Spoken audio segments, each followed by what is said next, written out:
Well, I'm presuming by now that the whole world and his dog knows that the Kremlin was attacked in the early hours of yesterday morning by 2 drones. But the burning question that no one can answer is, who was responsible? Who done it?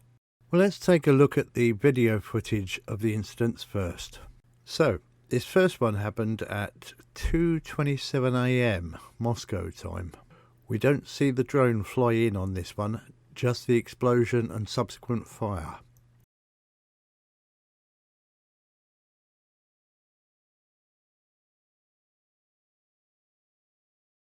And zoomed in,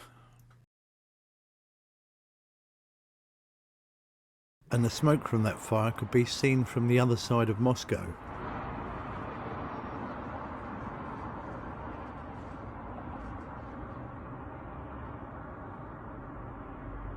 The second drone attack came at 2:43 a.m. Moscow time, just 16 minutes later. And this time we do see the incoming, and it explodes relatively harmlessly as it passes the flag.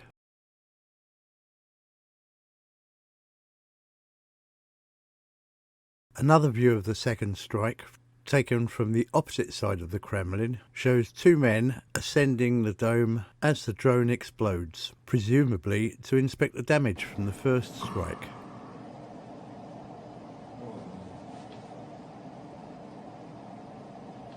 And by daylight we have a team of men up there assessing the damage, or they could be guards with drone countermeasures.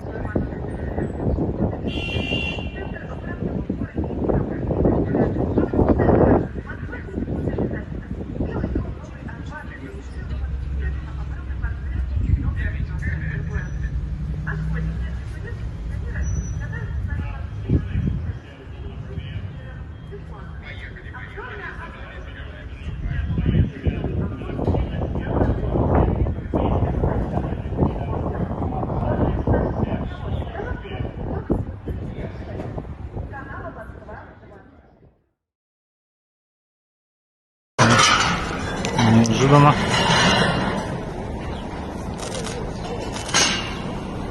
С этой стороны тоже ограждают. Вот здесь с этой стороны тоже не пускают на Красную площадь близко. Ребят не пускают, да? Нет. А как объясняют? Почему? Парад, подготовка к параду, 10-го не пускают. Все, понял, спасибо.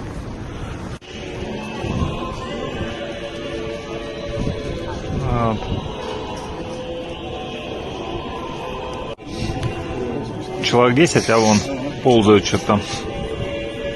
А что делают? На оптике видно у вас? So the question remains, who done it? Chatter on the internet has 3 potential actors as responsible. There is a 4th. Suspect number 1, of course, is Ukraine. But as Zelensky explained, Ukraine wasn't targeting the Kremlin, only defending its own territory. We don't attack Putin or Moscow. We fight on our territory. We are defending our villages and cities.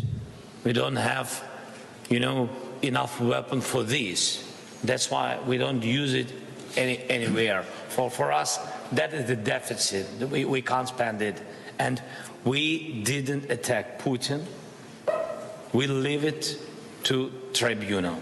Personally, I don't believe it was Ukraine. I don't think they have anything to gain from it and everything to lose from escalation, which leads to suspect number 2, a Russian false flag operation. First, let's have a look at how the Russian media is reporting on yesterday's drone strikes with a short clip from the BBC. So what are today's Russian papers saying about the explosions over the Kremlin? Well, this is the pro-Kremlin Moskovsky Komsomolets. Its headline, "The Last Frontier, How Russia Should Respond to the Drone Attack on the Kremlin." It says that Kiev has crossed a red line. So the paper reflecting the Kremlin line that these were Ukrainian drones. Interesting that the paper has a picture of the actual explosion. I was watching the main evening news bulletins on Russian TV last night. It was top story, but they weren't showing pictures of the explosion. So the paper quotes a military expert as saying Russia should respond by bringing back Smersh death to spies. That's the Stalin-era military counterintelligence unit. And also, he recommends increasing by 4 or 5 times the number of air defence systems in Russia. Also here we can see this headline, for the first time since 1942. The paper says the attack on the Kremlin was the first air attack on the very heart of Russia since the Great Patriotic War, the Second World War. That reflects the drama of the situation. This is the government paper, the Rossiyska Gazeta. Not much about it here, a little bit on page 1, the headline Drone Provocateurs, and continuing a little bit on page 2. Another pro-Kremlin paper is Vestia. Again, not much about the incident, a little bit on page 2 with the headline Wait for our response. And this is Kommersant, the Business Daily. It's buried on page 4, the story. The paper says that the air attack on the Kremlin has led to a ban on the use of drones, not only in Moscow, but in many Russian regions. So, conclusion, quite a lot about the attack in this paper, in this tabloid, but not much really in the other papers this morning. There's been a lot of hype over the last day or so about this potentially being an assassination attempt on Putin, which is derisible. The target of both drones was obviously the dome on the Kremlin's Senate building, and neither had enough explosive power to do very much damage. There are 2 main reasons I think it may be a false flag operation by the Russians, and the first is for propaganda purposes.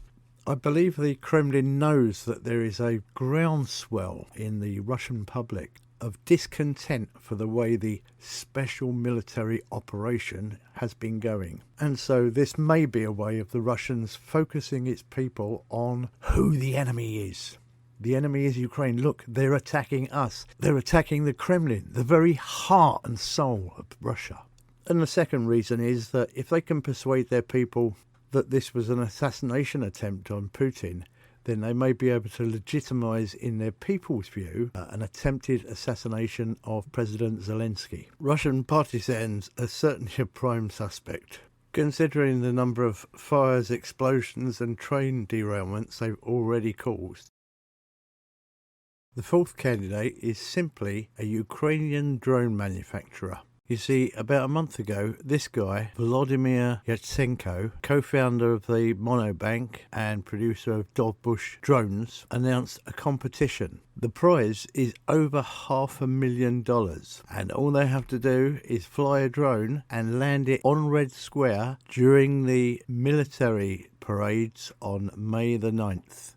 So, maybe a drone manufacturer was having a practice run. If we look at the second drone strike, it comes in from the right, travels to the left.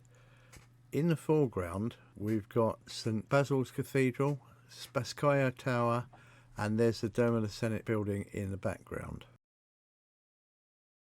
Taking a bird's eye view, this is the dome that was targeted. This was the direction that the video was taken from, and so we can see that this was the direction of travel of the drone. Putting that on a map shows that the drone came from the east or northeast, so it's very unlikely that it came from Ukraine, and probably from partisans. Well, that's all for now, but don't worry, there's more coming very soon. And if you could be that special person who clicks the like button, I'd really appreciate it. I make and upload videos about the Russo-Ukrainian war on a daily basis, with over 150 live so far. So check out my channel and consider subscribing so you don't miss any in the future. Lots more to come. And if you'd like to support me in the work that I do, you might consider buying me a coffee. The link is in the description below. Well, that's all for now, but I'll see you again very, very soon.